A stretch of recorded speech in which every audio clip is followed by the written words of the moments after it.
Když se děťátko narodí, začíná pro všechny rodiče velké dobrodružství nového života. Všichni chtějí pro své miminko to nejlepší. Plenky jsou nepostradatelnou součástí výbavy pro miminko. Ale jaké vybrat? Jednorázové nebo látkové? Rozhodnutí je na vás. Podívejte se, jaké výhody mají moderní látkové pleny Popoliny. Prvních 1000 dnů stráví vaše miminko určitě v plenkách. Proto je důležité, aby je trávilo v přírodních materiálech, jako je bavlna, biobavlna, a ne v chemii. Před 5 lety zhruba jsme začali vozit moderní látkové pleny ušité do tvaru kalhotek, takže přebalování s nimi je velice podobné jako přebalování s jednorázovými plenkami. Výhodou kalhotkových plenek Popoliny je jejich nastavitelnost. To znamená, že si je koupíte pouze jednou a velikost si nastavujete podle aktuální velikosti miminka. Plenka vydrží od 3 do 15 kg, nasa je asi 500 ml, to znamená, že pokud miminko není zrovna pokakané, tak stačí přebalovat jednou za 3 nebo 4 hodiny. U malých miminek velikost zmenšujete buď přehnutím pleny nebo sepnutím patentek. Přídavnou vkládací plenku je možno vyjmout a do plenky dovnitř můžete vložit separační plenku, která u malých miminek je dělaná z celulózy, aby pojala hodně tekutou a řídkou stolici. Plenky jsou šité tak, že zaručují současně široké balení pro zdravý vývoj kyčliček. Takže plenku tady přehnete a zafixujete patentkami. Protože se jedná o čistě látkové pleny, tak jediný úkon navíc oproti jednorázovým plenkám je používání svrchních kalhotek. Plenka totiž je celá vlhká a zvlhlo by od ní i svrchní oblečení.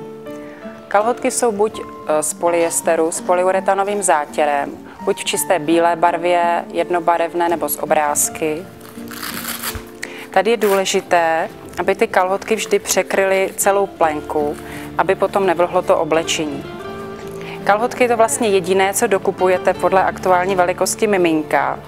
Jinak plenky zůstávají teda až po období, kdy miminko chodí na nočník. Takže výhoda těchto jednovelikostních plen je i vysoká ekonomická úspora.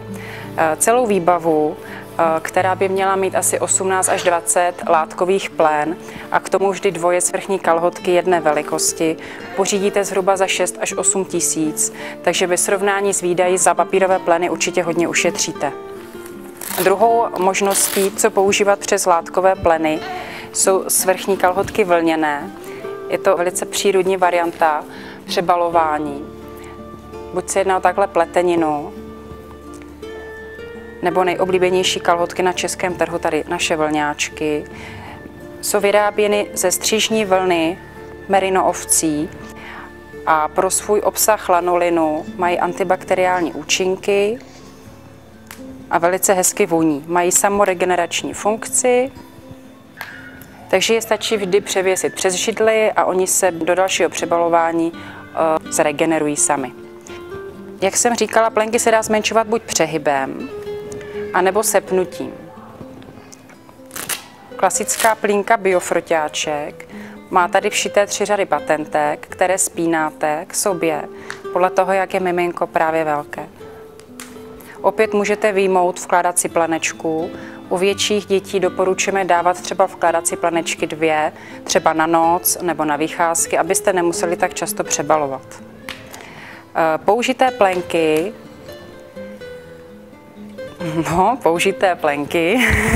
skladujete na sucho, nejlépe v kyblíku s víkem. Tady se nám to hned povedlo.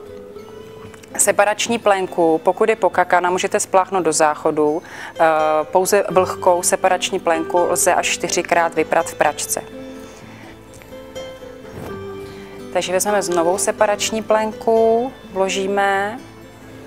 Až máte kyblík plný, většinou se do něho vejde tak 8 až 10 plínek, vyperete plenky na 60 stupňů. Vyvařovat není třeba,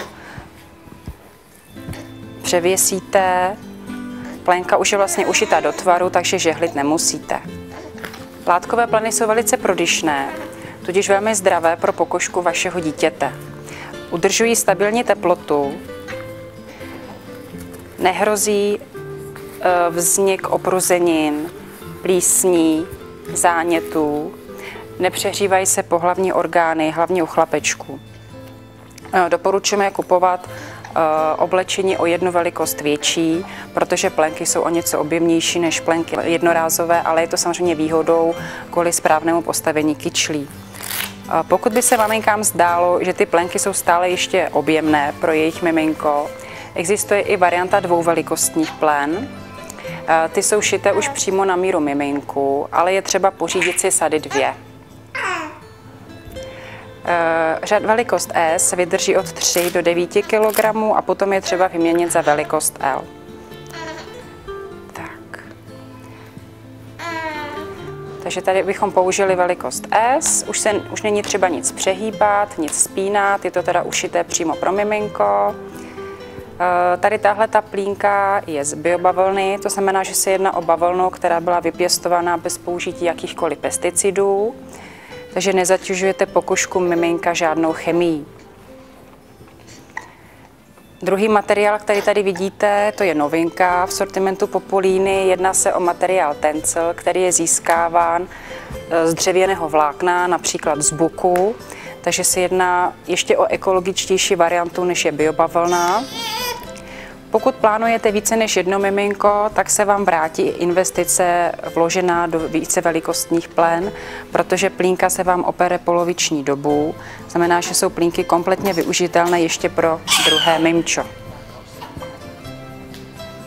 Pro tyhle plenky jsem se inspirovala při pobytu v zahraničí, kde jsou plenky Populíny velmi rozšířené a patří vlastně jako Mercedes mezi látkovými plenkami.